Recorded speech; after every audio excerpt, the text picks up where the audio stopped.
Hey, before I kick off the podcast, I just want to shout out Next Door Clothing. Next Door, a clothing brand based out of Bondi in Sydney. They're making really nice jeans and shirts and hats. So go and check out their full range at nextdoorsydney.com. They're also artists, so you can go and check out a range of art. They put on rad parties, and I love what they're doing. So nextdoorsydney.com for the full range. I'm having a good time. You are? Yeah. I can tell. We are rolling too. Terrible Happy Talks. Terrible Happy Talks. Terrible Happy Talks. Terrible Happy Talks. Brian, are you ready, brother? Ready to go. Okay. Today's guest is Brian King. Brian is a husband, father, entrepreneur, businessman, yoga and mountaineering enthusiast. Originally from Dublin, Ireland, Brian can be best described as a self-made man. Son of a fisherman and a nurse, educated in aquaculture, Brian has owned and operated a diverse range of successful businesses in construction, health and wellness. Brian's mountaineering adventures have inspired travels around the world. He finds a connection to the landscape of Nepal and the Himalayas. Brian's charismatic approach to life, his kind heart and big smile make him a natural-born leader, in my opinion. In 2013, I was lucky enough to join Brian on an expedition which he organised and led with local Sherpas to the Himalayas, in which we supported local schools in the Khumbu region, which is Mount Everest region, by supplying essential educational needs such as backpacks, tables and chairs. Racing him to the top of Mount Kalapatar, which is almost 6,000 metres high, watching the sun rising over Mount Everest, and then frolicking at the base of the Khumbu Glacier are profound memories that I will cherish for eternity, literally. And I actually have photos of all these experiences, by the way, which I will share on the Terrible Happy Talks Instagram. Today, Brian is with me to share his experiences, challenges, and hopes for the future. Brian King, welcome. Hi, Shannon. Thanks for having me on the show. Dude, brother, thanks for being on. How's your day been? Give me a day in the life of Brian in isolation. My normal day at the moment is to go back to Winona Pool near Wollongong, which is 90 minutes south of Sydney. It's an ocean pool and I'll swim about a kilometre there in the morning. I like the cold water. Then I'll grab some coffee, my favourite time of day. I'll walk the dog, drink some hot water and lemon and just kick back. You know what? Like, I'm the same. Like, for me, kick back all day. No, I'm actually on the markets, but stock markets. I'm on the cryptocurrency markets at the moment, specifically Bitcoin. Now, listen, I know. Like, let's start strong because I don't know much about it. I know it's been really controversial, and I know that there has been a lot of diverse and varied opinions on cryptocurrency. And I'm uneducated. I don't have an opinion on it. But can you just, like, for those that don't know, like, what is cryptocurrency? Like, I don't even know. Well, I think the best way to answer that question is what is money? And so currently the oldest currency in the world is the British pound. It's about 319 years old. The British pound, when it came into being, it could buy you probably about 5 ounces of silver. And nowadays it'll probably buy you about 0.05% of that amount with the same pound. And over that same amount of time, the US dollar has lost its purchasing power. The reason is simple, because they keep printing more of it. So it's not correlated to human metabolism in the sense that it's not work. It's not like you own a cow. You own a car. It is it's money out of thin air. And it's called a fiat currency for good reason, because fiat is actually money by decree. A fiat currency. Gotcha. Yep.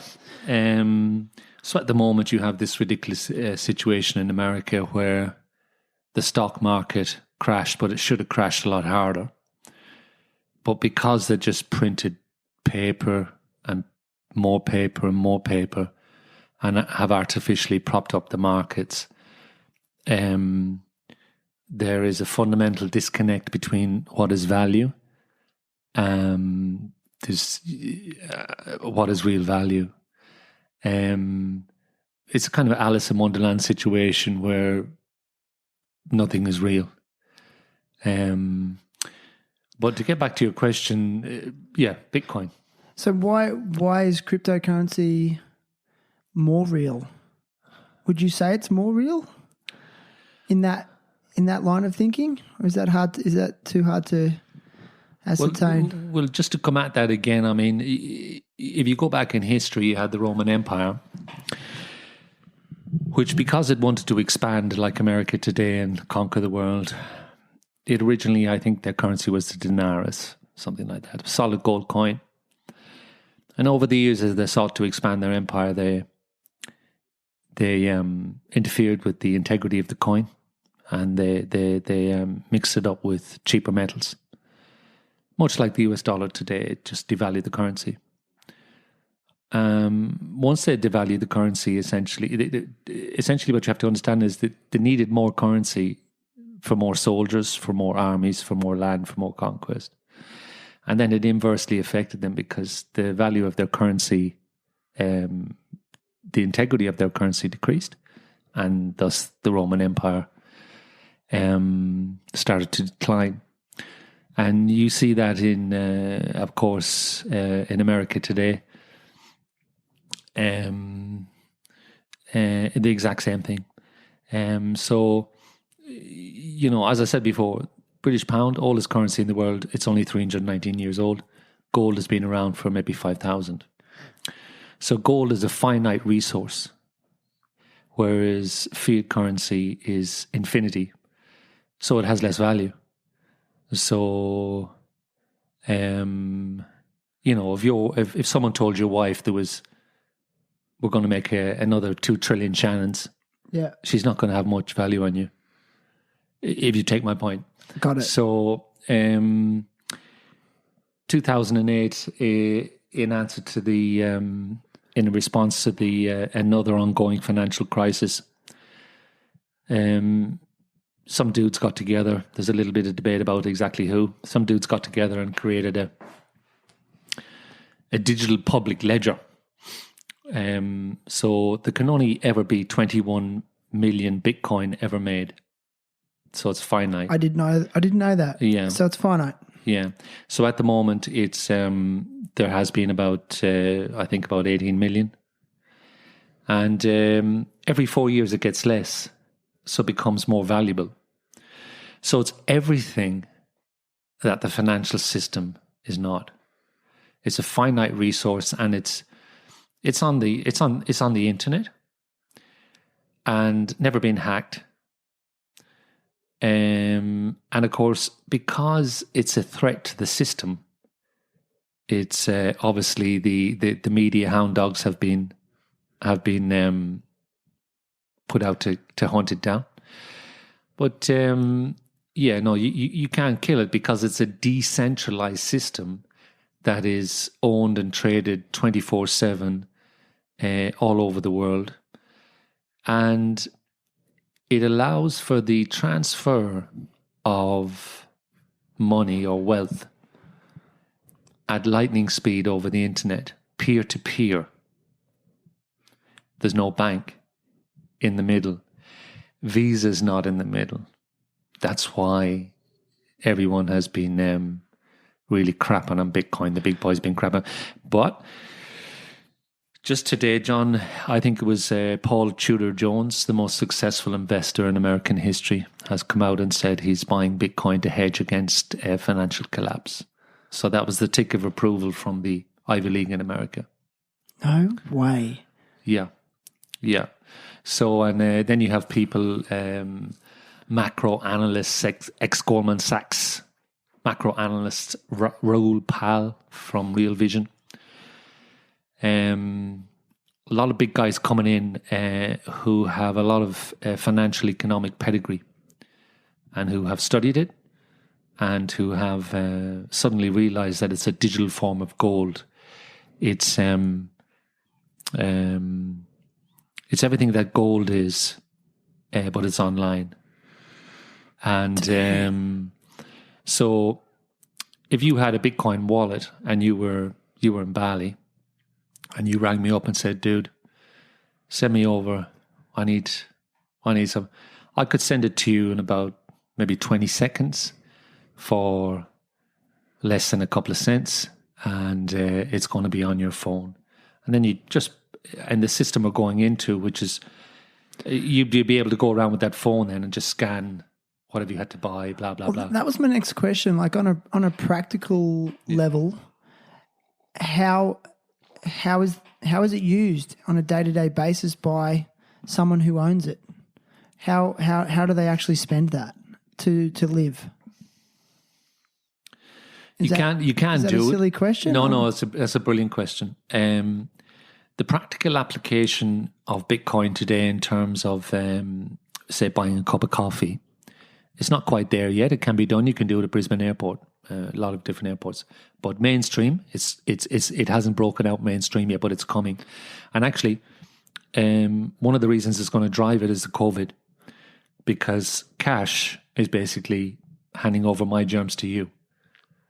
I mean, I'm seeing it already. I tried to pay for a cup of coffee today, and I only had cash. He's like, "Oh, have you got another way to pay?" And I was like, "I've got a card," so I had to use my card for $3.50 or whatever it was. The thing about a card is people forget is that you've got your credit card number on the card and you're walking around with it, which is basically access to your private wealth, and you have it on public display and you're handing it over to people every day. Whereas with Bitcoin, I own Bitcoin and I store them on a digital device with a 24-word seed phrase, which only I know. And I've chosen to come out of property and keep my wealth in Bitcoin. And we recently lived in France, and I brought the thumb drive, my bank. It's my personal sovereign bank. So my money's not in the bank anymore. I don't trust the banks. I don't either. I hate the banks. How can you trust the banks? They think when you give them your money that they own it. Well, I've been because I've been living and working in Indonesia and paying a mortgage in Australia. I'm getting charged for transferring money, my own money, and then having to access my own money constantly. It's complete rubbish and takes 3 days for transfers, all this stuff, and then you have banks closing down at 5 p.m. on a Friday. What's that about? The world doesn't live like that anymore. The world is 24/7 now. It is. And listen, banks. Banks are a man-made monster. We made them. We have to take ownership of it. There's such an imbalance of wealth there, and like in the profiteering that occurs from banks. I don't understand it. I'm not a finance guy. To be honest, I don't even like to think about finance stuff. But I mean, you have to actually take responsibility for it. I understand that much, and I haven't gone into the depths of thought about it. But I must admit, like throughout the course of my life, I'm repelled by the banking model, and I'm someone that doesn't even think about it. It just does not compute with me about how much money they make for doing very little effectively. The international banking system is basically, it's just a cartel. Essentially here in Australia today, there's no reason to my mind why, and I think the Australian Labor Party should run on this ticket. There's no reason why you wouldn't have a bank that's owned by the people, much like ABC television. So we own the bank, and the profits from the bank, which are in effect our mortgage repayments, come back to us. But it's all of a fat cat's club. And of course, the big problem is corporate donations to politicians, which takes away the integrity of the political system. And that's reached its zenith in the US today, where you're presented with 2 idiots every 4 years in their 60s or 70s. Most of them are bankrupt, habitual liars. The good presidents they had, they shot them. And then you had the ridiculous scenario, 9/11 scenario, where you had aluminium planes flying through steel and concrete buildings. That country is pretty weird. It's a big conversation, that one. It's a massive one. And I don't know how far I want to go down that rabbit hole, but I do want to go back a little bit. It's a rabbit hole of a discussion. But I do want to go back just quickly what you said about like using Bitcoin on a practical level. So are you sort of saying that there are some vendors that are now offering it as an option? Like, is that starting to grow? Like there's vendors, businesses that will give you that option to use Bitcoin in their business. Absolutely, yeah.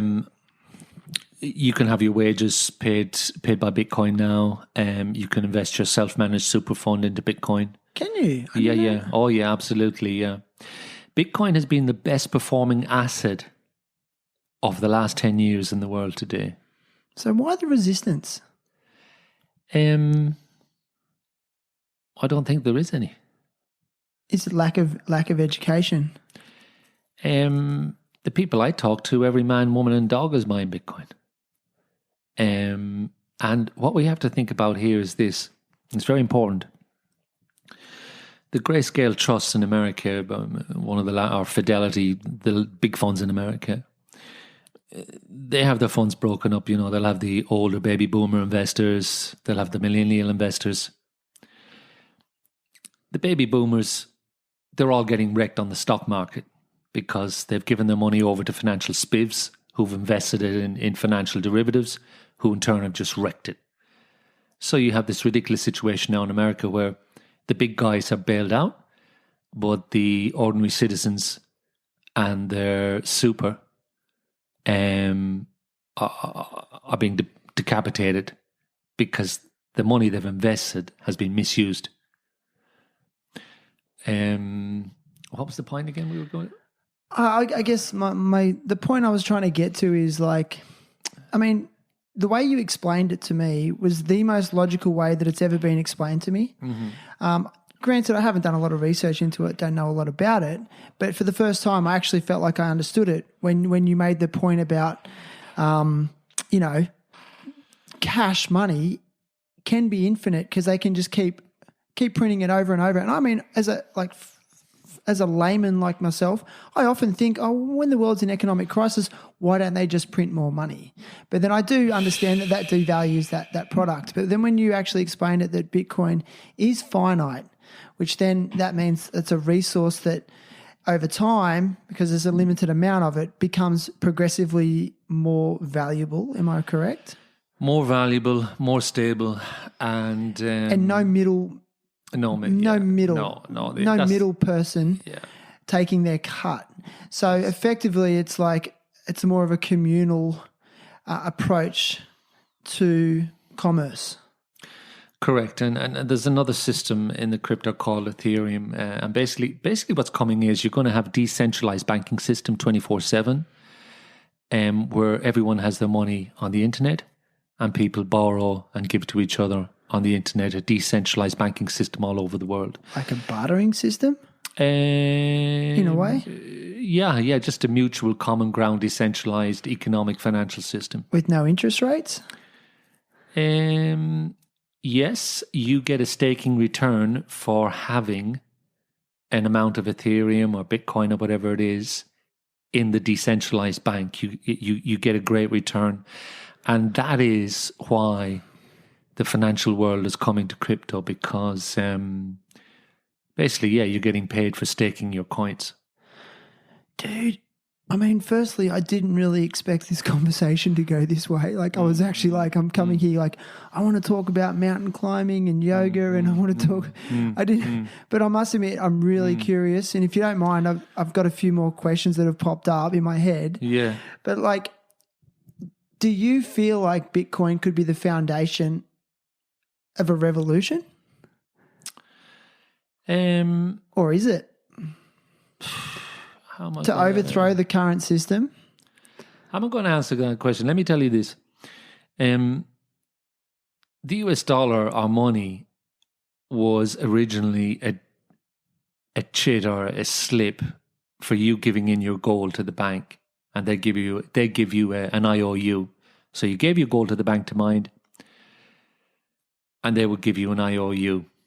That IOU turned into a currency, which was pegged to gold. It had value. That's a very important point. In 1973, early 70s, Nixon took the US dollar off the gold standard. And this is also important because why? Because just like Rome, they could print as much money. They weren't limited by how much money they could print because it was unhinged from gold. Gotcha. Okay, now I understand. And that allowed them to wage war all over the world, in my belief, in my understanding, on behalf of corporations. But that's another story. But and just like the Roman Empire, yeah, they just print. The problem is that for them is that if you have a currency that is pegged to something like Bitcoin or gold, wars would probably not even exist because you couldn't afford to do it. Really? Well, how could you? There's a limited amount of it. So how could you? You can't just say, right, we're going to print $20 trillion and build B-52 bombers. But does that lead to an imbalance of power in the world? It depends how you run your political system. But the thing the world needs is equality and stability and all the other stuff, peace and love. But the financial system doesn't give you that. It gives you 8 and 10 year financial collapse, where in the most recent one, I think it was President Obama, you had all the banks that were failing. So he took taxpayers' money to bail out Goldman Sachs, all the big banks of America, because they were too big to fail. So the big guys got richer, big guys got bigger, all a little club. And at the end of the day, you see the middle class getting destroyed, and you see a gravitational pull of money and power into a smaller and smaller percentile, George Orwellian situation. 1954, was that his book? Yeah. So the word that you said was revolution. Well, you know, I really don't believe in violence as such, but revolution is a good word. And you know, you have this, and you're starting to see it in the yellow vest reaction around the world a little bit. It's pushing back against being crippled with tax. You're taxed on this, you're taxed on this, you're taxed on this. It's just tax. And yet you see the big elite corporations, which is, it's very Darwinian. It's survival of the fittest, but you know, really, is that what the human race is about? If you're asking me that question personally, I don't think so. I do think humans are designed to live in communities and tribes where we all look after one another. That's my opinion. And I guess from my perspective, I'll share it. I mean, if you look at the state of the world, and not just the economic issues that we have globally, but also the social issues that, you know, uprise from economic hardship, and which leads to things like substance abuse and mental illness and domestic violence. Yeah. I think the average person is not thinking consciously enough about money. And the brief history you've just shared with me, in all honesty, is probably the most in depth that I've personally gone in terms of the history and the links to gold. And I think part of the problem is people aren't being conscious enough and thinking about what money impacts on us so much on a day-to-day basis, the way we live and the way we,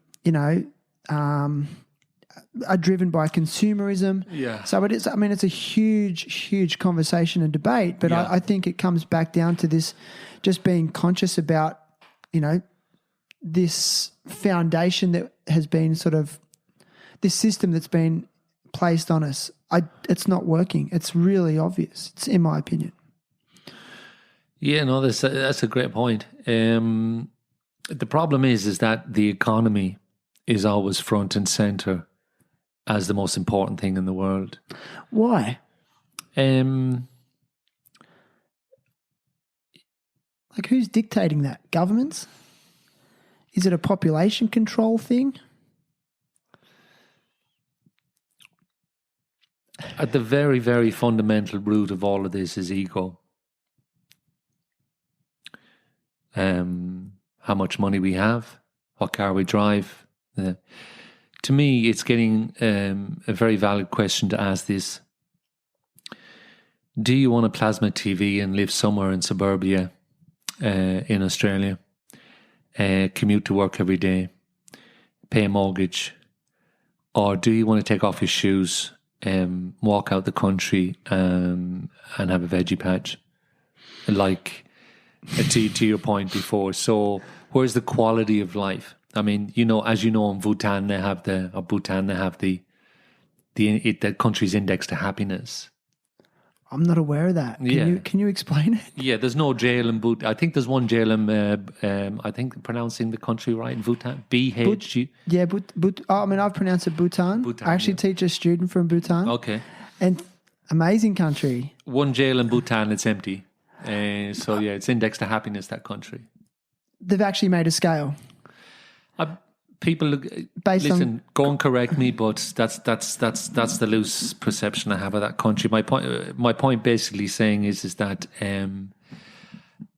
where we place our priorities, there needs to be a paradigm shift in terms of how we perceive value of ourselves and of others. How many people have ever come up to you and say, I got this investment property and I got this and I got that? What's that about? What do you want me to do about it? Yeah, but who are you? I don't know. Okay. See you later. It's true. Yeah. So I get your ego. And listen, I include myself in this. I'm not some innocent. Ego attachment to money, to blah blah blah. So yeah, and that starts with education. Yeah, listen, let's just say it's a mess. Why do you feel a sense of conviction to maybe even like, I guess I've always seen you someone, like I was always attracted to the way you do life, I must admit. From the first time I met you as my yoga teacher. Okay. I'm very curious, and you definitely seem like someone who maybe doesn't like to conform. Would that be an accurate description? Have you always been a little bit non-conformist? I don't like being shoved down a funnel, and say, listen, dude, that's your life. Because I'm going to tell you every time I'll walk away. I will walk away all the time. So my perception, I believe in the inherent goodness of humanity. But the system as it is a rich man's trick.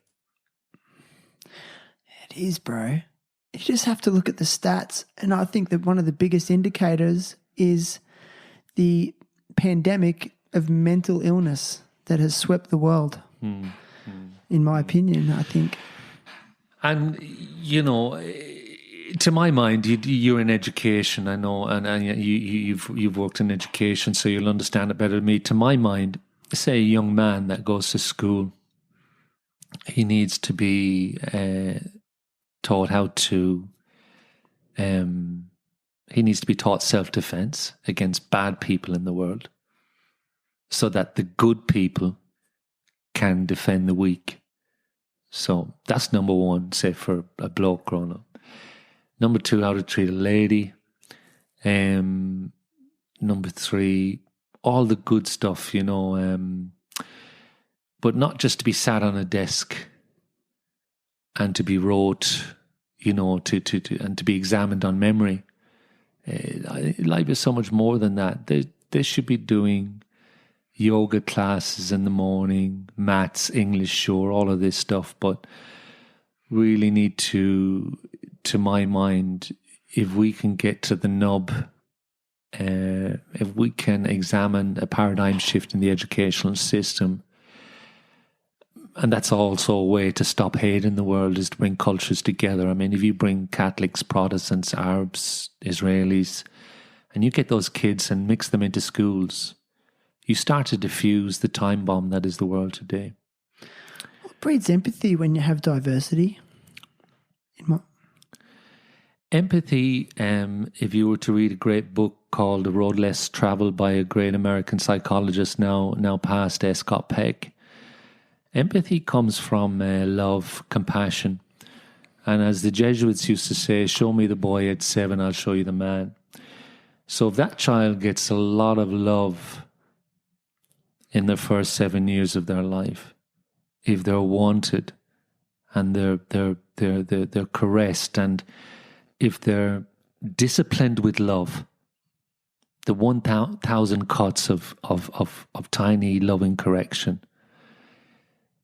then that child is bred into compassion, empathy. And you might ask me, I'll anticipate maybe a question that you might not ask, is what is evil? Well, evil is the lack of empathy.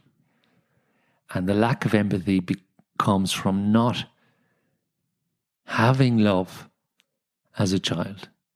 And so if we can get, that's why these kids are so important. Yeah. Dude, I can't agree with you more. I really feel like there is a shift in education. There's a desire for a shift. And I'm actually feeling more optimistic about it than I ever have, because there's a lot of offshoot schools and educational philosophies that are really trying to break away from the mainstream. But even the mainstream, I mean, I can only really speak for Australia because I have worked in the mainstream system. There's a real desire there in the new curriculums. I do think it's a little bit strangled by the current structures, and I think that's where they need to start working on relaxing those structures and rethinking things as fundamental as the environment that is created. You know, I think they need to move towards more outdoor environments for classrooms and things like that. No more placing kids in a room full of, you know, that's bricked in with one window up the back. You know, they need to move away from that fundamentally.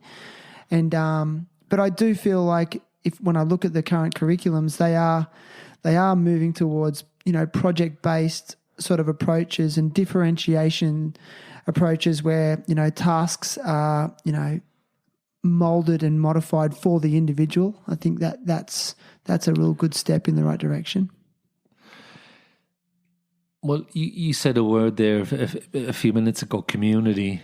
And like, if you look at it, we call them primitive people, but if you look at a tribe in the Amazon jungle, the father goes out with his son every day. He passes on his skills. The mom is there teaching all the hundreds of years old skills. They have a community. They feel loved. They're connected. The money thing is not there. It hasn't twisted or engaged the ego and engaged the greed aspect of the human personality. So in that sense, I would say probably one fundamental thing is that sometimes you have to go back to go forward. And it's no point saying, well, that's too far out, dude. It's no, well, it's not. You have to re-examine how we live and what makes us happy. I'm happy with my dog, with maybe a Shiraz, or I'm happy with my family. I'm happy if I have good neighbours. But money stresses me out.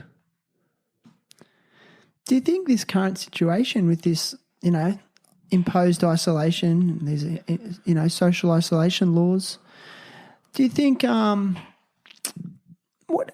maybe you could give us a prediction of the positives that could come out of the situation we're in right now? Well, there is always a silver lining to every cloud, depending on your attitude and how you look at the world. But what I'm seeing at the moment is that I'm seeing moms and dads down the parks with the kids doing things they may possibly haven't done in that particular family lifetime, because they have time.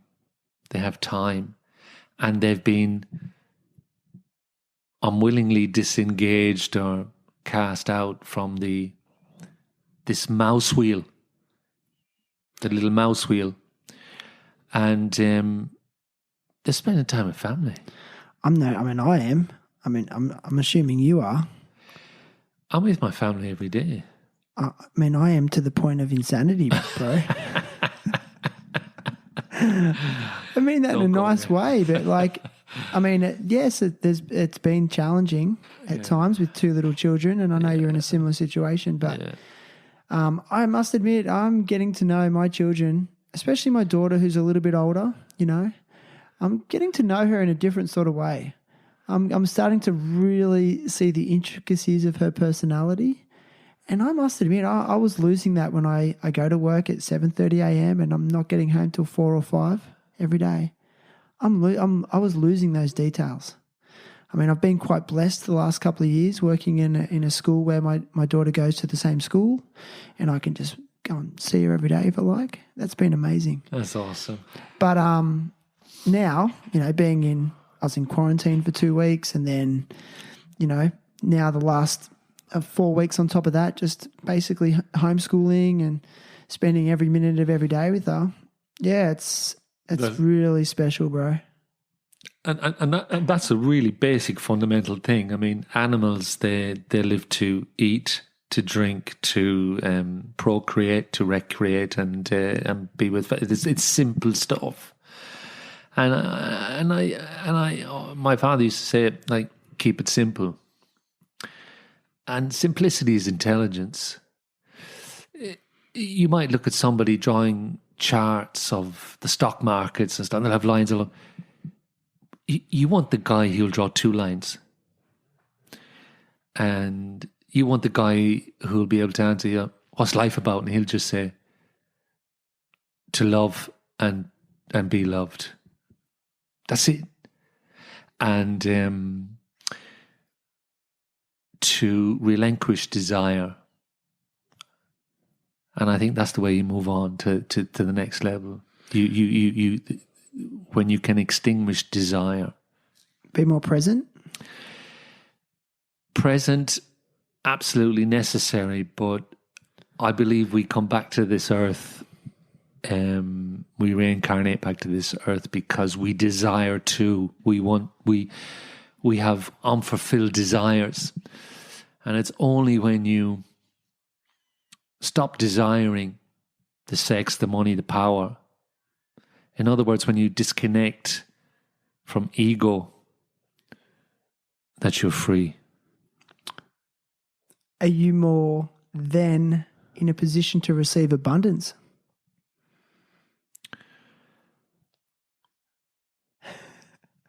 You're going into the outer where yoga meets physics is basically visualizing or creating your day by seeing it first.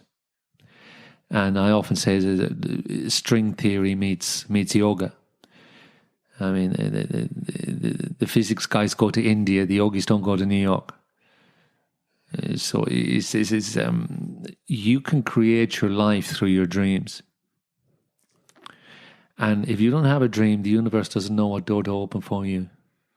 I can't believe you said that. You gotta have a dream. You gotta let it know, and you better be asking to. Oh my God, I can't believe you said that. That's the second time I've heard that today. Literally, same thing. You better be asking to what you want.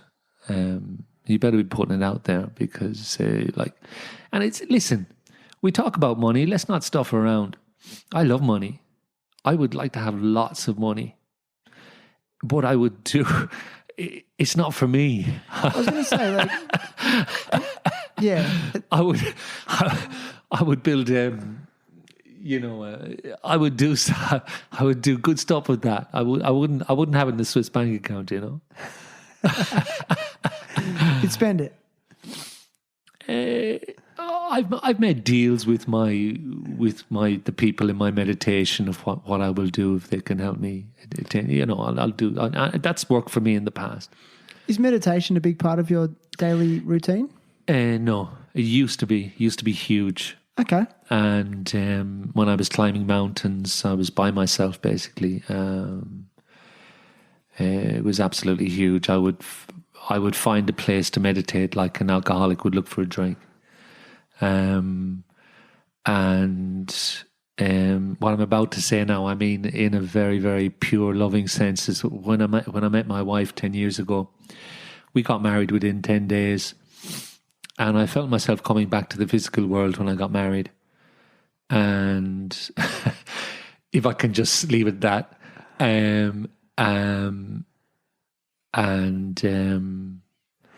yeah. So it's been funny, but I still have my guides that I see in my meditation every day. I do pray to them every day. I have certain guides, and it's funny, if I go to a really good psychic, she'll tell me what they look like. Wow. Yeah. So I know it's not my imagination. So let's say life is challenging. You're going through a challenging period in your life. Could be a variety of things. Who knows? Problems with the children, problems with the wife, or just the daily pressures of life. Like, what sort of coping strategies do you put in place at the moment? Do you go for a swim, or are you meditating more, or are you praying? How are you coping with life's daily challenges when things get stressful and hard? Again, I'll come back to it because I was reared with such love. I was given lots of love when I was a kid. To me, it doesn't matter what life throws at me. It just doesn't bother me. Because you grew up like in Dublin, Ireland? Or? I was born in Dublin, 5 years in London, then came back to Ireland with an English accent into the Irish schooling system and got bashed and beaten up and down the, you know what I'm saying. It's pretty hardcore. But rough childhood? No, it had its moments, but my mom and dad, they were, I just got so much love. And I'm coming back to the point I made before. And when you have that, it gives you this foundation that no matter what happens, COVID, a death, God forbid, in the family, it's like that should just, because you're a rock.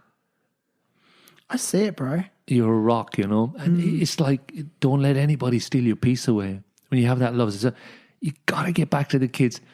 Once you have that love in your life as a youngster, or if you've given that into your children, they become rocks.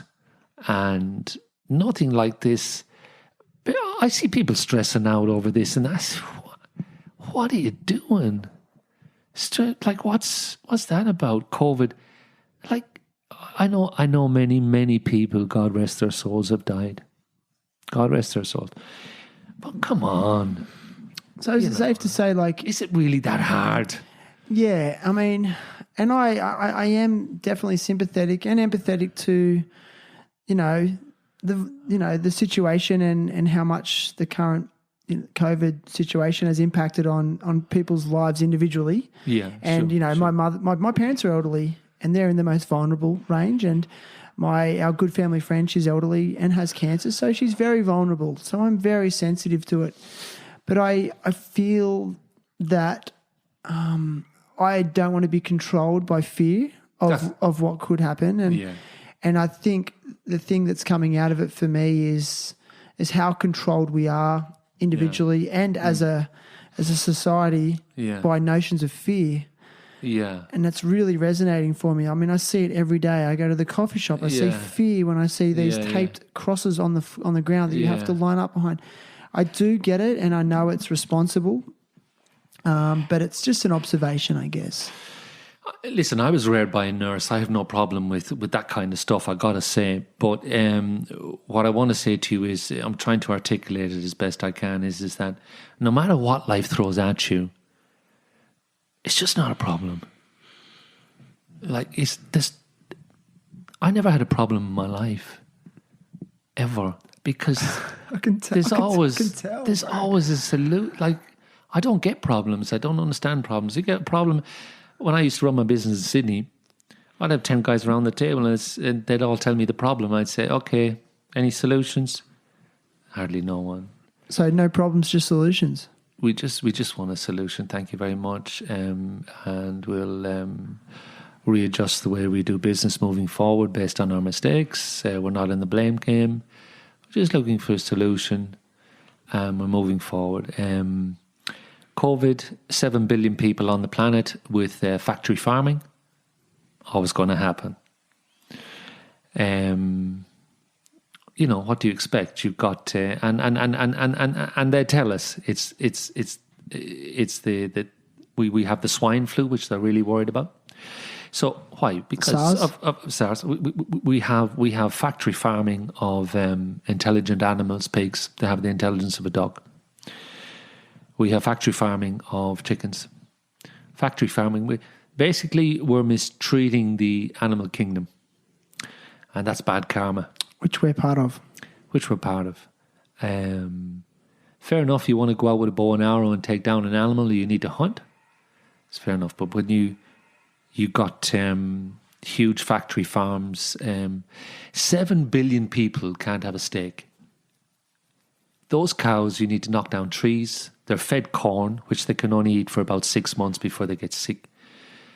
They need lots of water. They're producing methane gas. The environmental impact of production is massive, yeah. So we used to think that vegetarianism and all this kind of stuff was some kind of a hippie pot-smoking domain, but it's I think vegetarianism, if we're serious about the planet, has to move mainstream. You a vegetarian? No. Okay. I'm a vegetarian depending on who I'm living with. Okay. So before, in previous relationships, never ate meat. Is that just a respect of others? I think at the moment, my wife is Romanian, and they're reared with plenty of cured meats and stuff like that. It's hard for me to walk to that fridge, and I don't eat much meat, very little meat. But I'm being completely transparent. That was my next question, yeah. And just being completely upfront and saying, yes, I eat some meat. You've reduced your consumption, though. Reduce my consumption, and I feel great compassion for animals. See, sometimes I think, like, what humans seem to forget is that we're actually part of the same environment. Like, we're actually part of the environment. We're not separate to it. And yeah, I think when you adopt that mentality, it changes the decisions that you make. I don't want to get all yogi, but I mean, we're all just vibrational energy. Get all yogi. Why not? Like, I think Brian, I honestly think it's time for the world to get all yogi. It is. Like, people, a lot of people I speak to, even people that I would have never picked, are getting very introspective and retrospective, and they're starting to question things that they probably have never questioned before. And I think now's the time to have these big conversations. I mean, I'm not educated on every topic and every idea, but I personally just like to throw them out on the floor and and let's see what people come up with, because it's just becoming more and more obvious that things aren't working. What's very, very important in this world, I believe, is our intention. People talk about climate change. It's absolutely, you need to put that into perspective. I mean, we've had multiple ice ages. We have scientific evidence to suggest that the poles reverse every X amount of years. We have 15th century maps existing today of the South Pole with no ice in it. This planet was changing. I mean, the reason Earth is here is because of climate change. We came from climate change. The Earth exploded from climate change. Have we had an impact on the climate? Of course. Yes, of course. But nature is the big power. We're only passing through. David Suzuki called it the nature of things. Amazing guy. The nature of things, right? So the further away you get from nature, the more disconnected you are from self. Gotcha. There you go. And essentially, the human spine is a conducting rod between heaven and earth, and so that's why you need to walk on the earth in your bare feet to connect with the earth chakra, and then through meditation to open up your mind, and in that way to connect heaven to earth through your spine. Dude, just such a guru, man. I just love the way you explain these things, because it's just profound, bro. I love it. And I want to go back to this question. Just came to my mind. Like, I'm listening to you, and your delivery is just beautiful. And I thought, what kind of student were you at school back when you were a child? A shocker. I was a shocker. Why? Why?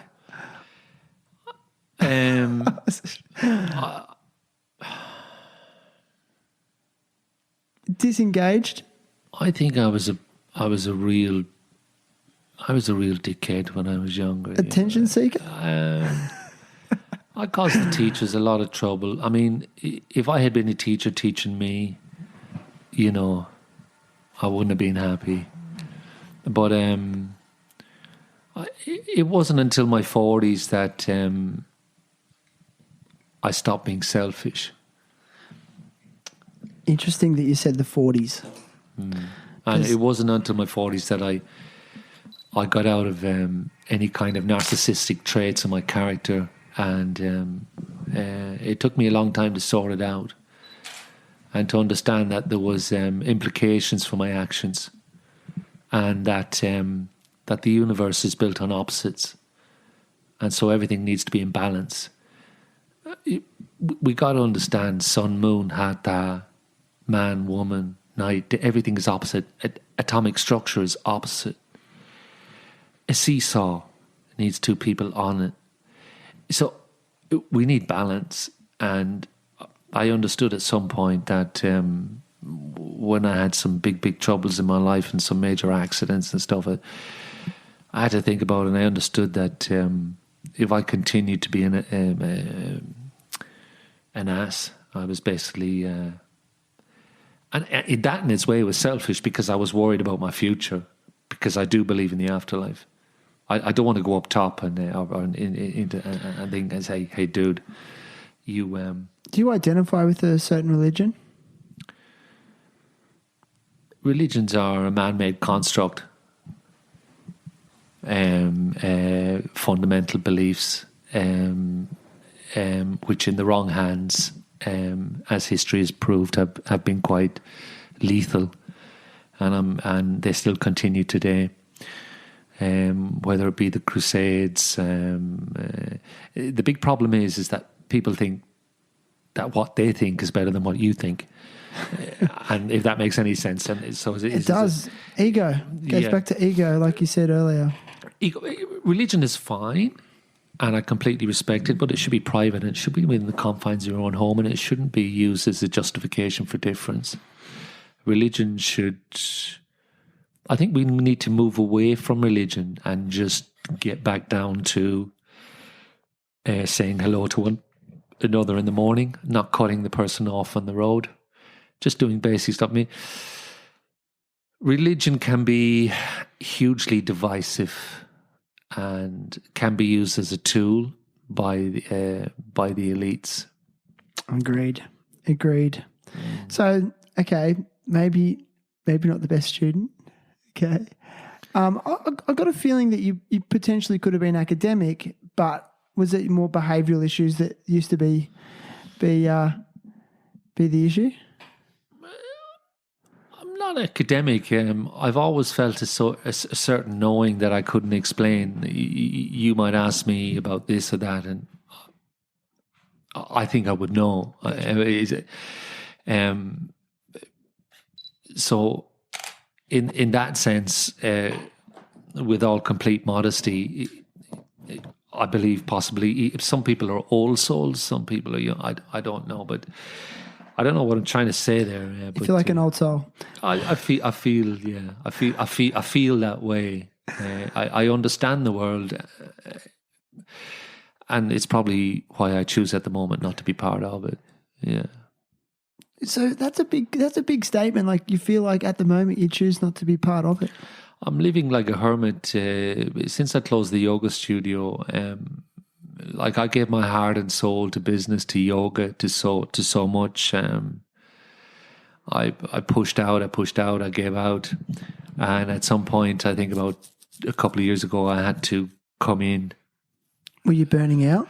I think I was burning out. Yeah. Either that or people were just completely sick of listening to my nonsense. But I just, I became a hermit. I became a complete hermit. And yeah, no friends as such.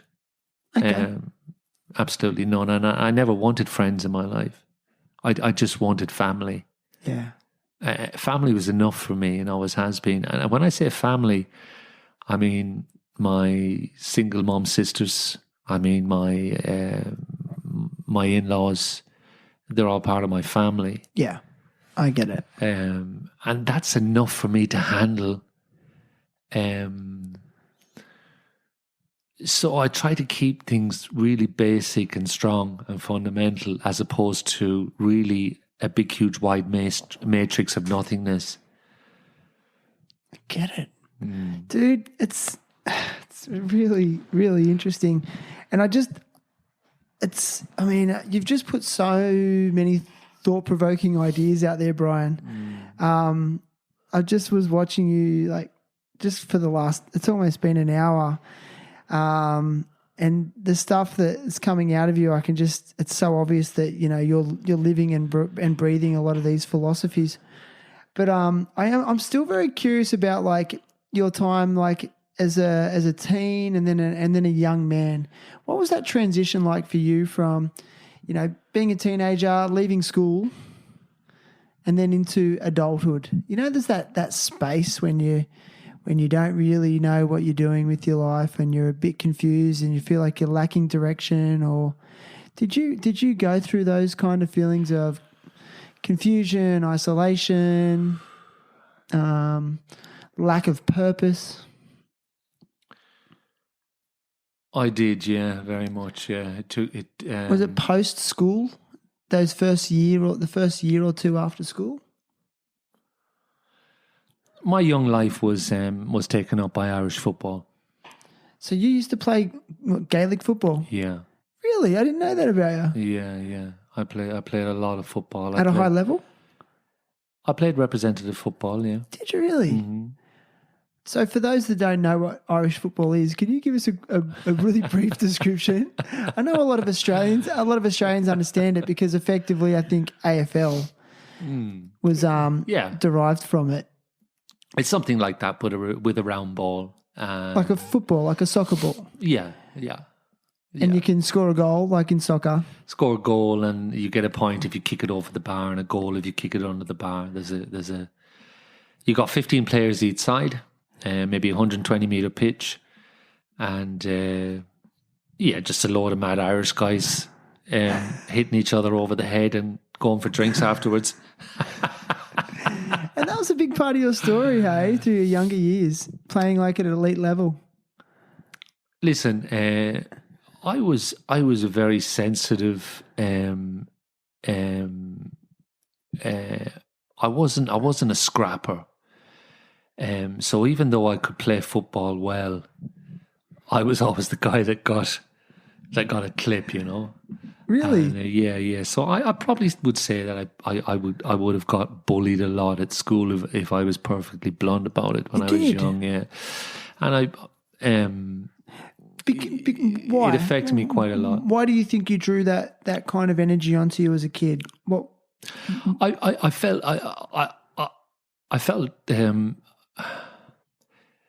different. I felt myself to be. I wasn't. We moved around 14 times in 14 years. Is basically what I'm saying. And even though I had a huge amount of love from home, I had to go into a new school every once in a while, and But listen, as I said before, nothing really bothered me. But I think a lot of people, I was completely and utterly lost.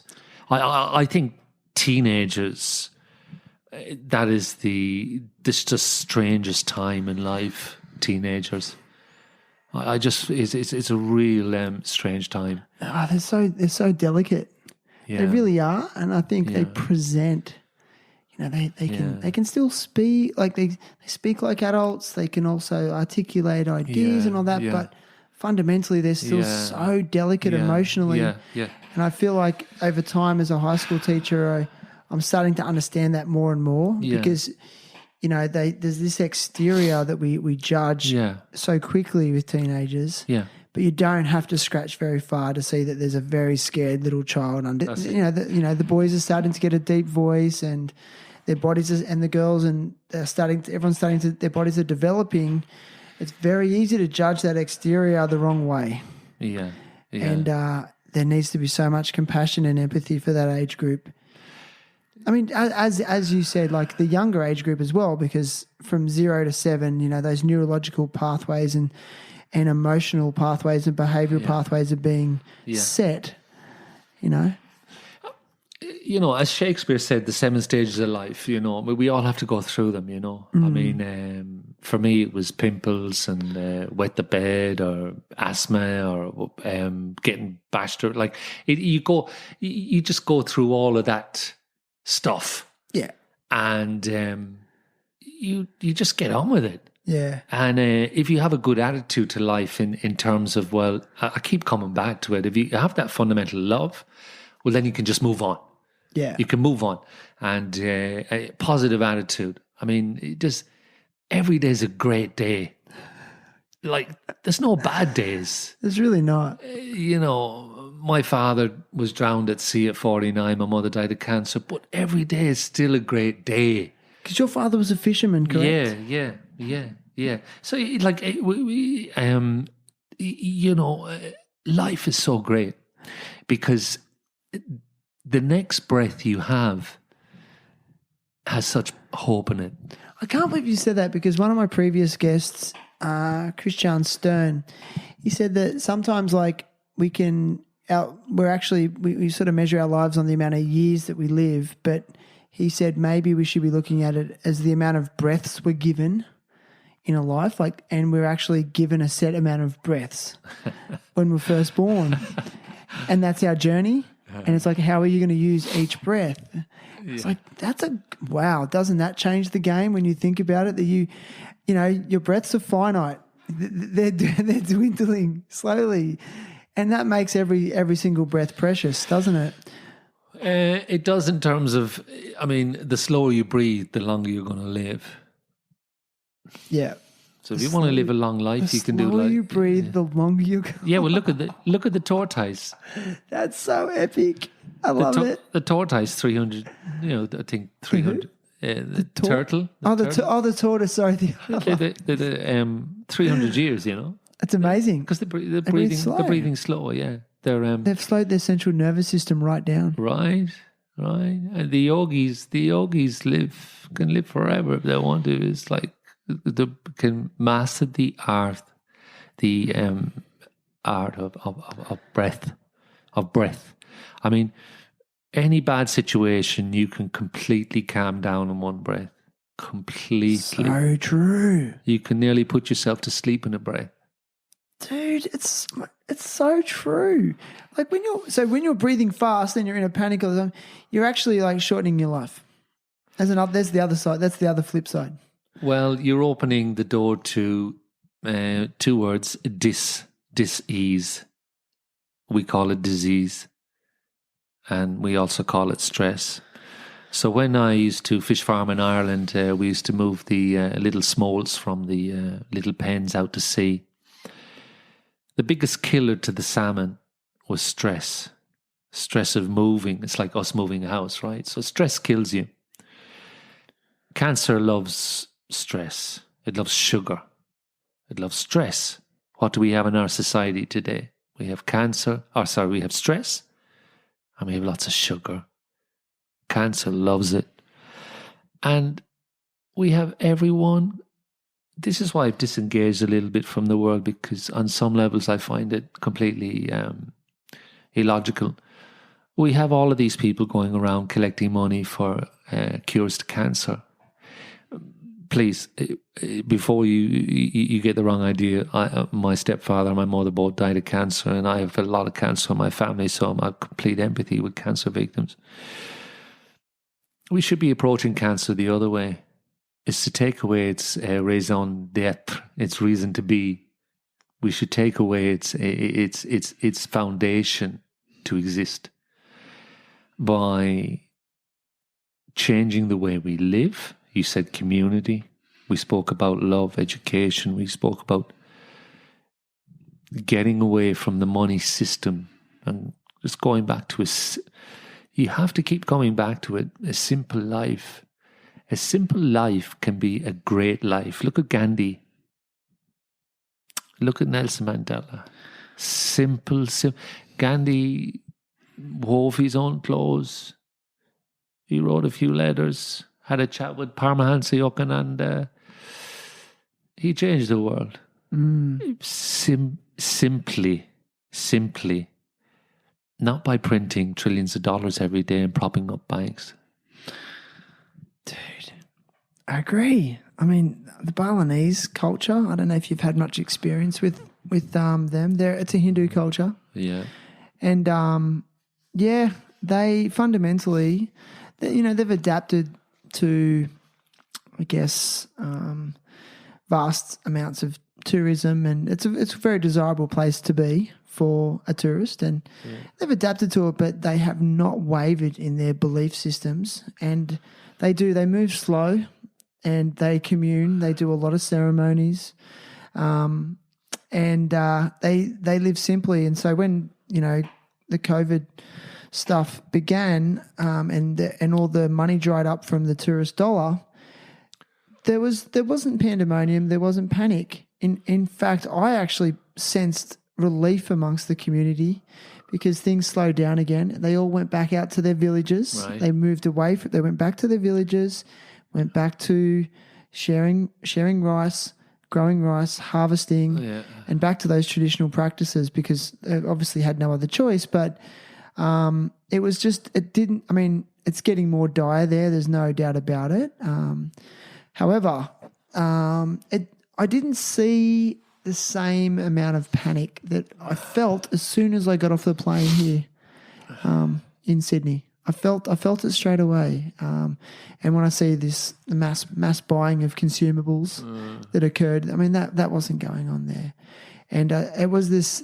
They do generally live more simply than we do, and they're the happiest people I've ever come across. Them and the Nepalese, who we both got to enjoy that time we did a hike. So because they have less want.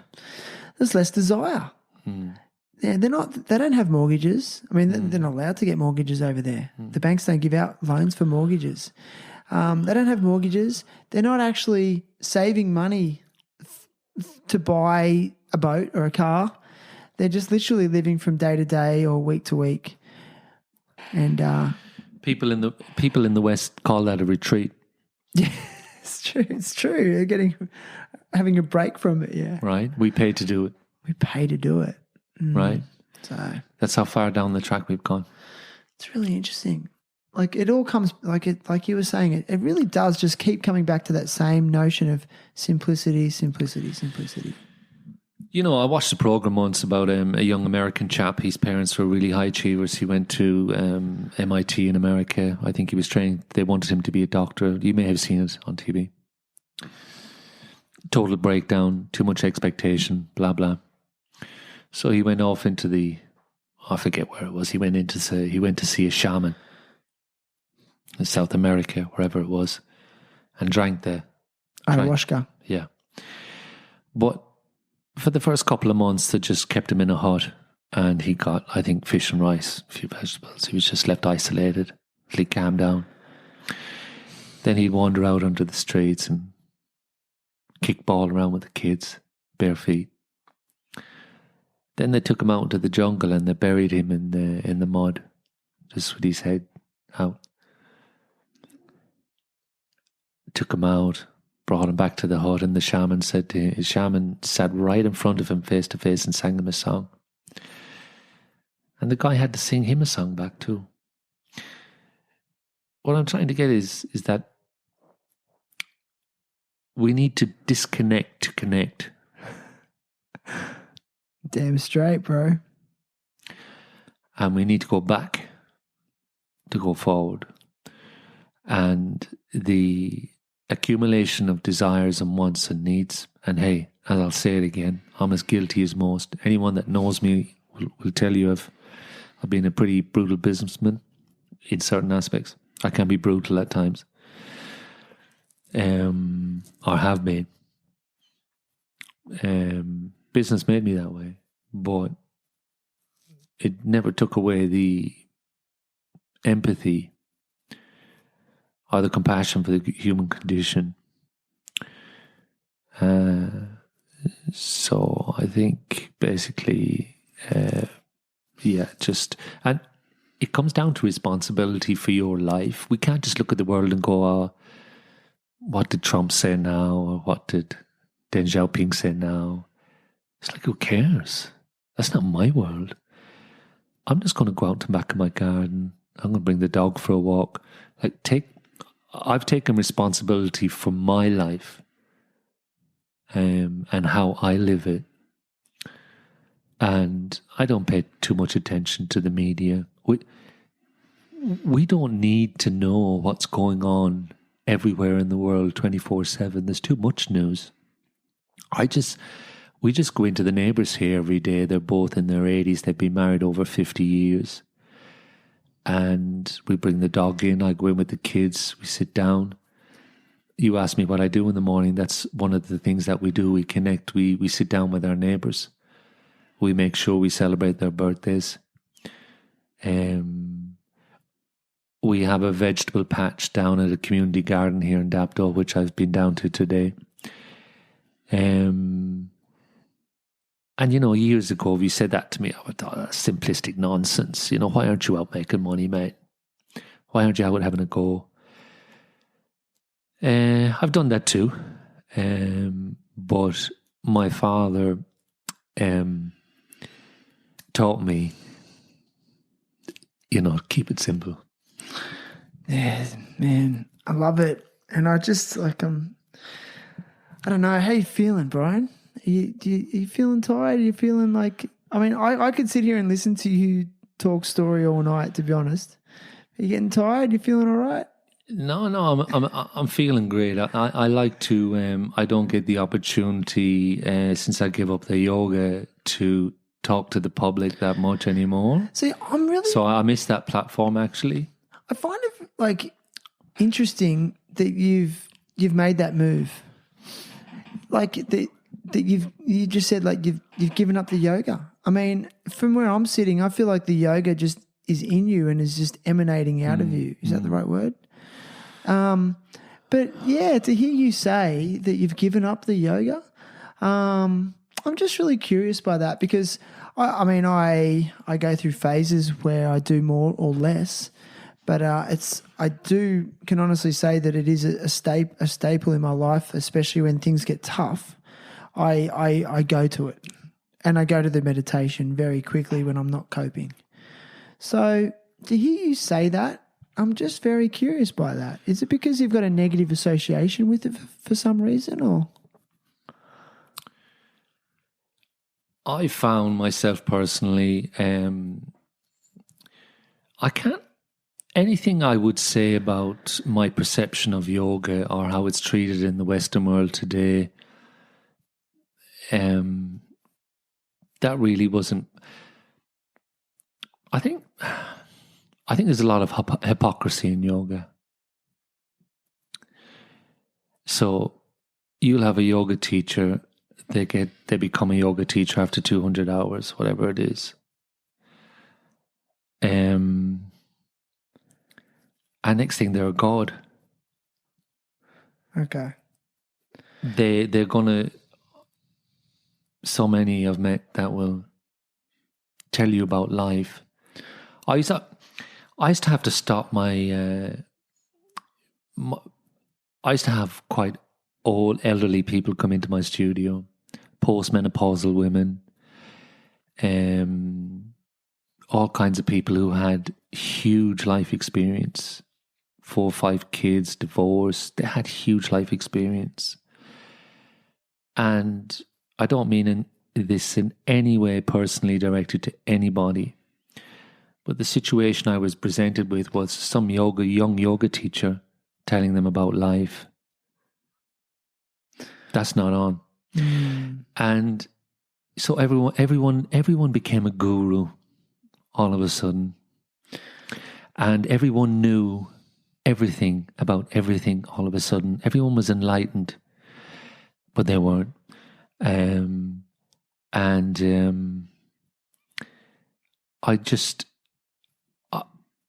I really, really love yoga. I did the Bikram yoga, which is quite controversial because of the guy. He's on the run now. I heard that. Yeah. I had an accident many, many years ago. I had a 2.5 ton excavator fall on me. I was in the amputation ward in Parramatta for many months, and I came very, very close. The only reason they didn't chop off my leg was because they gave me too many shots of morphine by mistake. And when they came around to do the operation, I was doing the crossword. So I appeared to be okay. They left me alone. The guy alongside me, he was taken away and he lost his.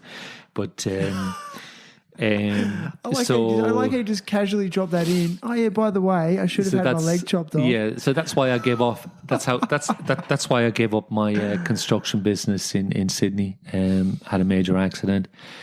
Spent 5 or 6 weeks in hospital, and then I seen a Bikram yoga sign in Lane Cove in Sydney, and intuitively, as I've done all my life, I just work on intuition. I seen the Bikram yoga student and I went in. I was in a wheelchair. They said I'd never walk again. Yeah, so I went in and I started doing the Bikram. I hated Bikram for 5 years. I passionately hated it. But you still did it. Yeah, I hated the teachers. I hated the people in the room. I hated myself. I had a lot of hate. I think business had made me that way. We was a multi-million-dollar business. I had whatever.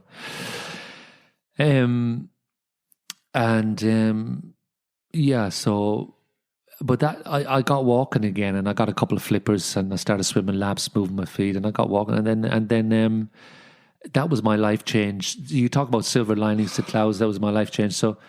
My daughter, who's 21 and profoundly deaf, I decided to raise funds for her deaf school in Sydney, St. Gabriel's School in Castle Hill in Sydney. My daughter's name is Erin.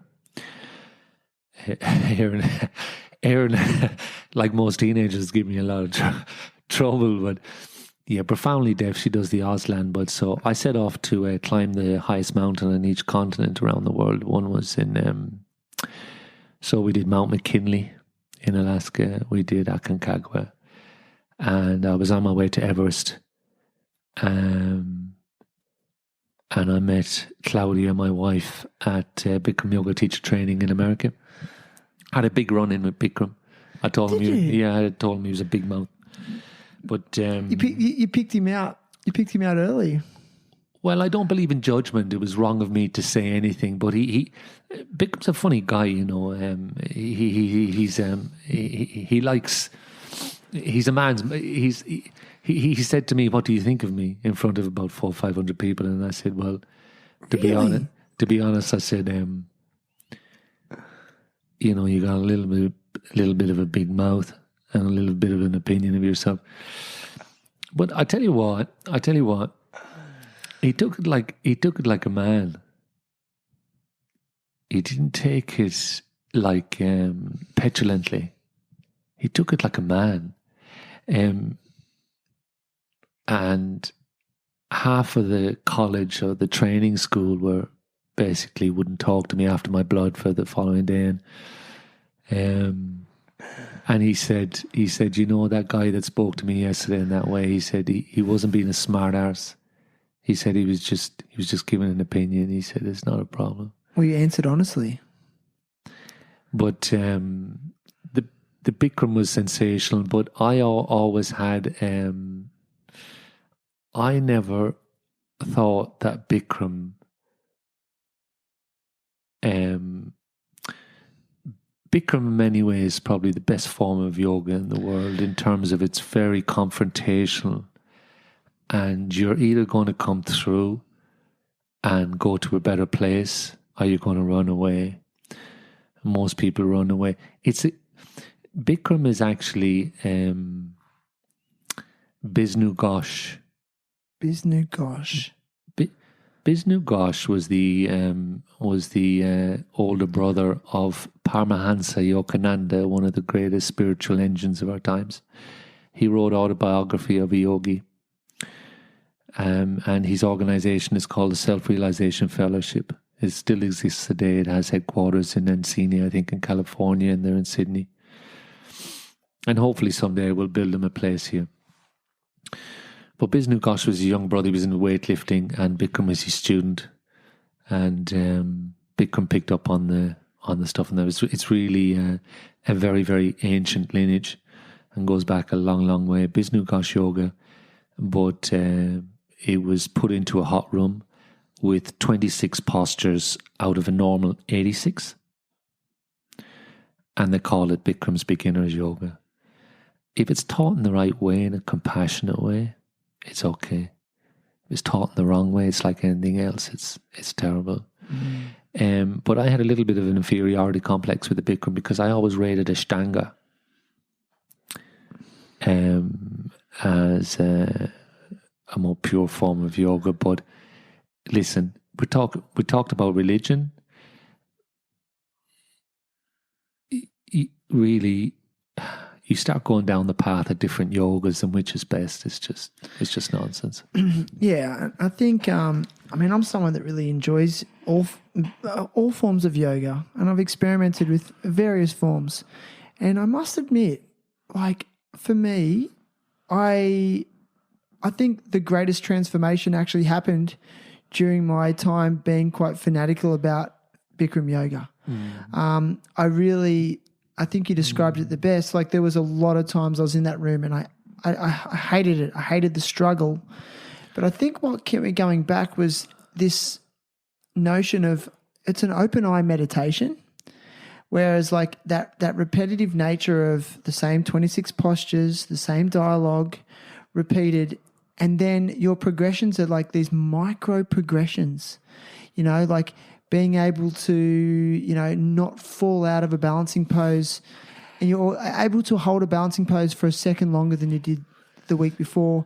Those things kept me coming back. I liked the struggle. I liked the heat, and I felt like I was breaking every time I did it. I was peeling away layers of my ego. Correct. Because I was looking in the mirror. at myself with my shirt off in a pair of shorts, and I was just confronted by exactly who I was in a state of vulnerability, doing moves that were very challenging in a very challenging environment. And that period of my life, I was watching other people in that room literally transform. I mean, I can think of some people that we both know that I seen them, at the start, and then I seen them 2 years later. And we're talking about completely different humans, not just physically, but mentally. But I really feel like it built this mental strength. And I mean, physically, there was times I felt stronger than ever. Like I was surfing better than I'd ever surfed during my Bikram time. I felt strong in the core. There's so much to say about it, but essentially, with the yoga, Hatha yoga is just physical yoga. It's movement. Yeah, vinyasa is just flow. Hatha yoga is physical yoga. So first we start with the body. We have to control the body. Then, because we're looking in the mirror, as you perfectly said, the open eye meditation aspect, we look to connect the mind to the body. We go into the mind.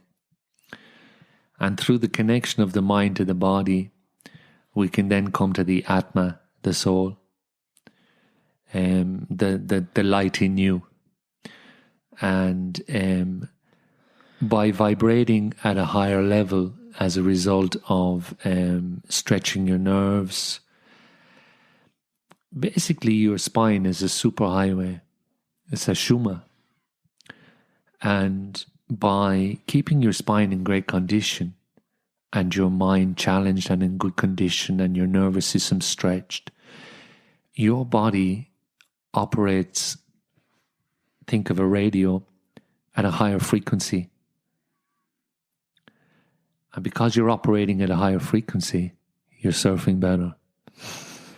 And that's just basically it. The higher your vibration, athletes look for it. They look for that high vibration, and it can be measured in the human cell. And there's the other thing. People are listening. You need to get hold of a book called The Secret Life of Water by Emoto, a Japanese guy. And, he carried out experiments where he put a glass of water in a room full of happy people, yoga people, and a glass of water in with some people who had just a bad, poor attitude to life. And of course, he took the photos of the atomic structure of the water before and afterwards. And you can go onto YouTube and see it.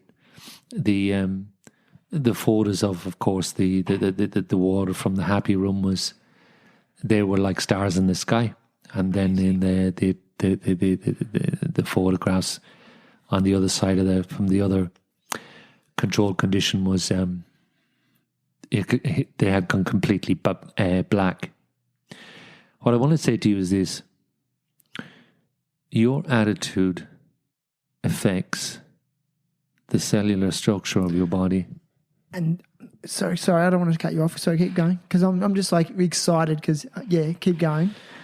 Your attitude and how you perceive life, and which is why I said a little while ago, every day is a great day. It has to be, because your health is reliant on it. Because if you're having a bad day, but you can never have a bad day, because there's so much opportunity in every breath. You can change. It's inherent in breath that every breath is a bonus and every day is a new beginning. So every breath is an opportunity for a new crack at life. You have no right. You might feel sad, but you got to kick on. That notion of your emotions being linked to your cells, is that are you sort of saying we can actually through our thoughts, we can actually change our matter. Like we can change our cellular structure. There's absolutely... Like, so it's physiological. Is that quantum physics? This is what I keep saying to everyone, is the outer edges of physics is yoga. Right. Wow. Because like, string theory physics is yoga, quantum physics. It's all everything's yoga. It's and this is the thing that I had about yoga that turned me off a little bit. Like, yoga is not the latest hot pants with the latest organic mat from blah blah. Like, don't put tickets. Don't put tickets on yourself. Like, just put down your mat and just crack on with it.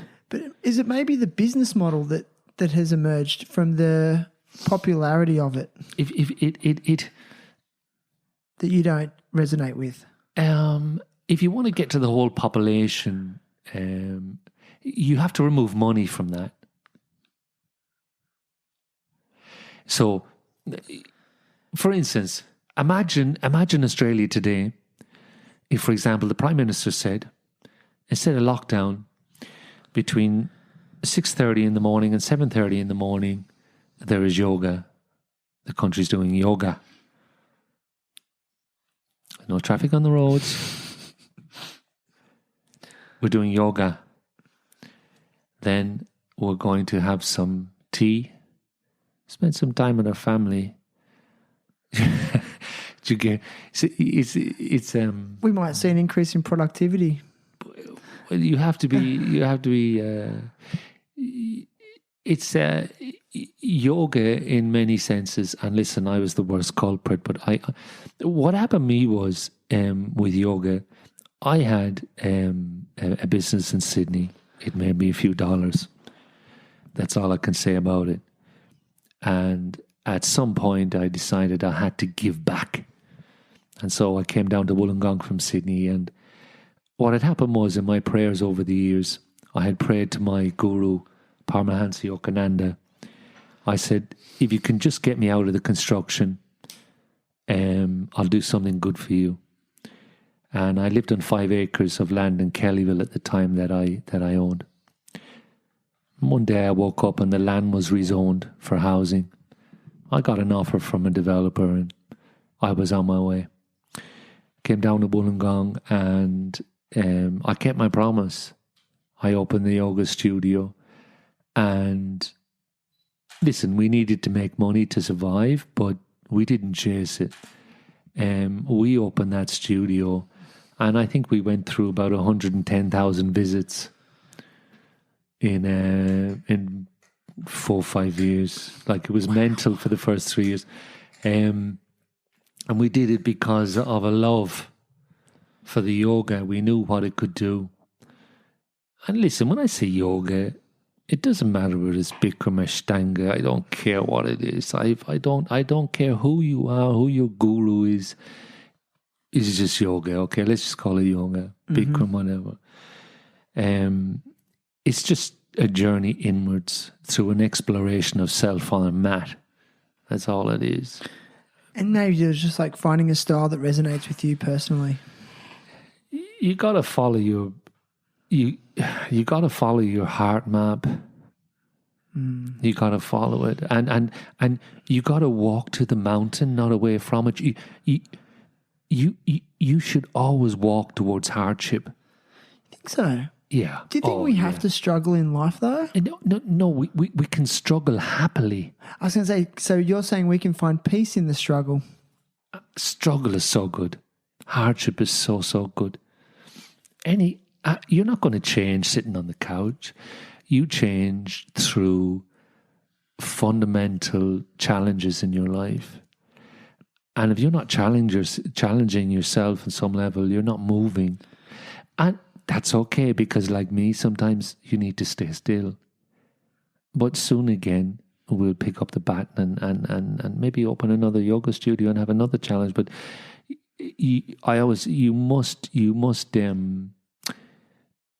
invite the hard day into your life with a happy smile, because that will make you better through handling it well.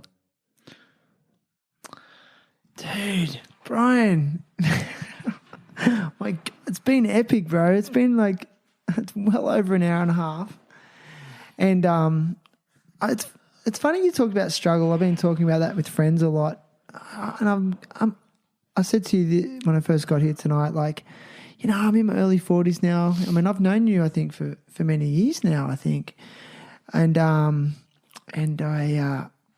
really questioning whether we have to struggle, and what is struggle, and do you need to struggle to progress?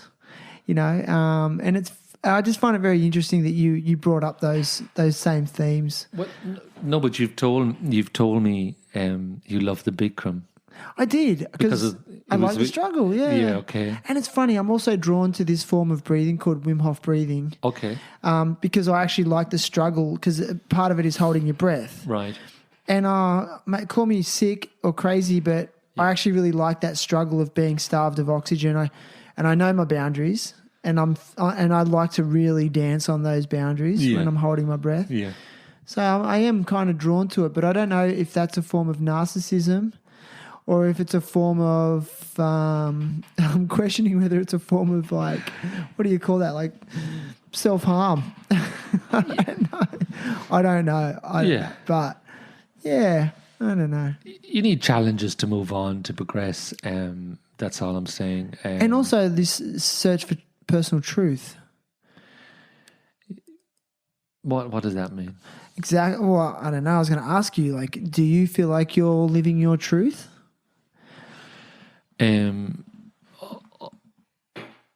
I can honestly say completely, without any nonsense, that I've never not gone after what I've dreamed about. I've never. I can tell, bro. That's why I say, if you're dreaming it, the old people used to say, you got to be careful what you wish for. Right? It's true. Is that because we can bring that energy into our life, good or bad?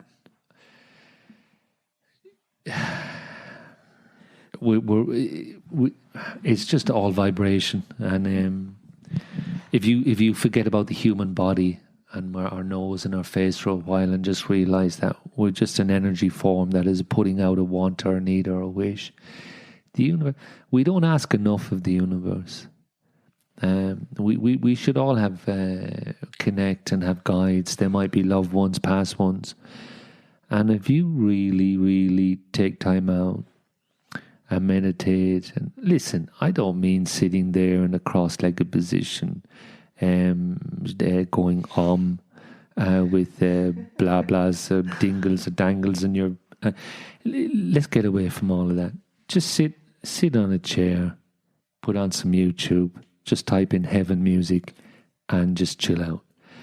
And there are people around you that, from the other side, that mind you and that guide you, and you've got to connect with them. Create the space for connection. You've got to create the space. You've got to open the portal. Open the portal. You've got to open the top chakra, open the headspace, connect heaven to earth, bare feet on ground. You bring heaven down into earth through your spine. Just very simply by saying, let the light come into my life. And as you ask of the world, and as you perceive the world, so shall it be for you. If you have a bad attitude towards life in terms of it's always bad, it's always this, then that's it. That's it for you. So be careful what you wish for. Man, dude, it's been epic, and I'm just my mind keeps going back to what you said about breath, in terms of a long, slow breath can extend your life, I think you said. We're talking, yeah. The slow breath. The slower you breathe, the longer you live. The slower you breathe, the longer you live. And that is just going to really stick with me. because I'm definitely someone who's very prone to breathing fast regularly. Well, I'll do one breath now. Let's do it.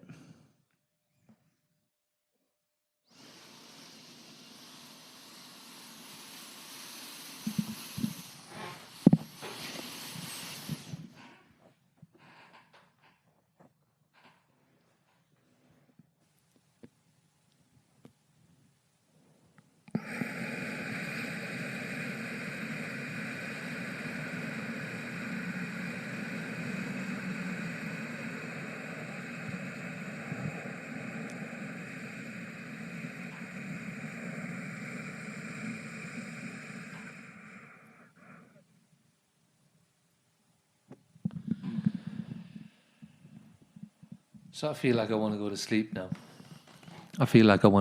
now. Yeah. It's amazing how the just the whole feeling in the room changed. Yeah, I'm talking slower. I'm a bit drowsy. I feel relaxed. What do you reckon? Let's wrap it up. Yeah. You want to wrap it up? Yeah. Man, thanks so much for being on. Like, I must admit, coming here tonight, and like I say this a lot in the podcast, I try to work on an intuitive sense for who my new guest is. And often it's dictated by my environment and where I am. And I don't know why, but you came to mind. And then I wasn't sure if you were, I'll be honest with you, I wasn't sure if you were the right person to have on. I didn't know. I didn't know what I was in for. I haven't spoke to you in a while. And but I felt excited about it, and then I sort of got here, and I just kind of felt, I mean, is this right? Is this guy meant to be on the show? I must admit, that's how I was feeling. I wasn't sure, and you know, I must, from the second you started speaking, I was like, there's a reason you need to be on, and put some of these ideas and messages into the world, and I'm profoundly grateful. And before you go, I just want to talk to you about one more thing, because. Listen, do you remember when we hiked to Mount Everest Base Camp? You know, do you remember that? I mean, I know you've done it a few times. Do you remember our trip? Yeah. Do you remember a morning where we got to base camp, or just near base camp? It was a place called Goreshep. It was the hardest of the hard. Oh, yeah. We were tired. It was cold. There were people that didn't want to go that extra half a day's walk to get to base camp, and they wanted to stay in the warmth, and we were exhausted. And I think we were all suffering from like low levels of, or even high levels of altitude sickness, you know, bordering on cerebral edema. I think we had someone flown out with cerebral edema. Oh, yeah.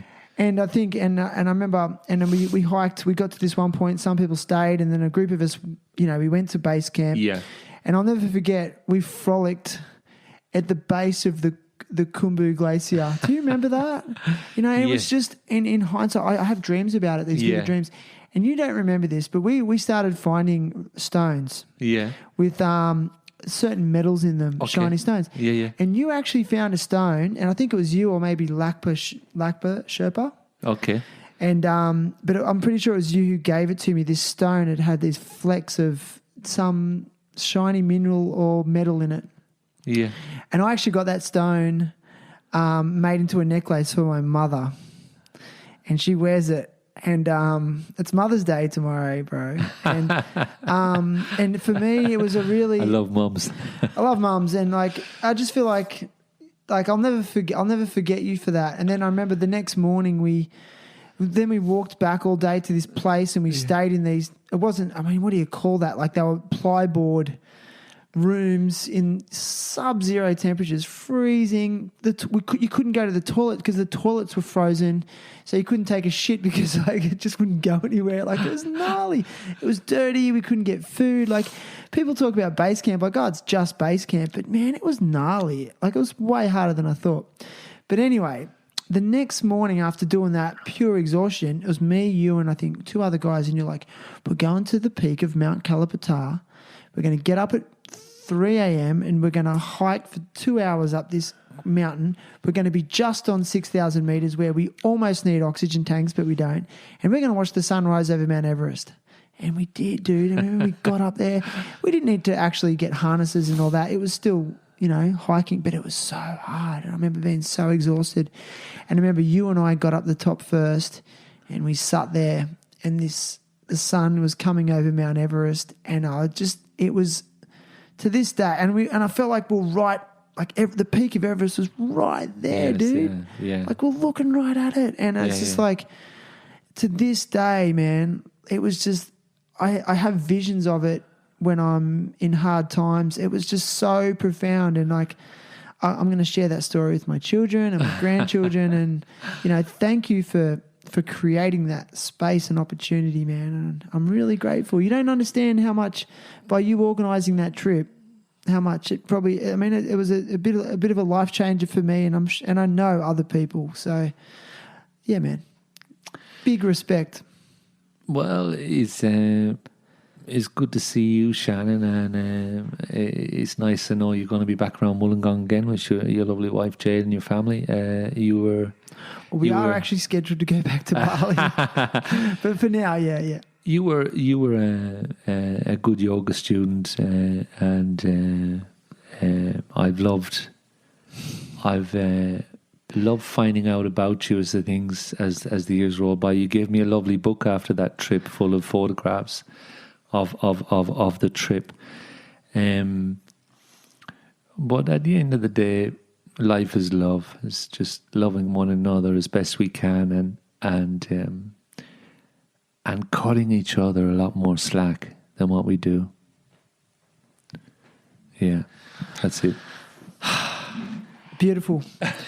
Now listen, I've got a couple of gifts for you. Our friends at Indosole, they make footwear out of repurposed motor vehicle tires. They're trying to do the right thing. And there's a pair of Indosole sandals in the mail from Indosole's Australian distributor. So big thanks to those guys. And the other present I have for you is, don't get too excited, is a Terrible Happy Talks Circle logo sticker. I only give these to people that have been on the show. So I guess you're an alumni. So there's your sticker. It's just a small token of my appreciation, that's for sure. And the last thing was I asked you at the start is I ask all guests to come to the show with a cause that they want to advocate for, a charity or a social enterprise. And I think we discussed at the start you'd like to advocate for or highlight the what was it? Is the Himalayan Education Charity Foundation. I'm involved in that organisation because I know any money that goes into it goes directly to the education of children in the Everest area. Very, very intelligent people, beautiful people, Buddhist people. But listen, no matter where you are in the world, charity begins at home.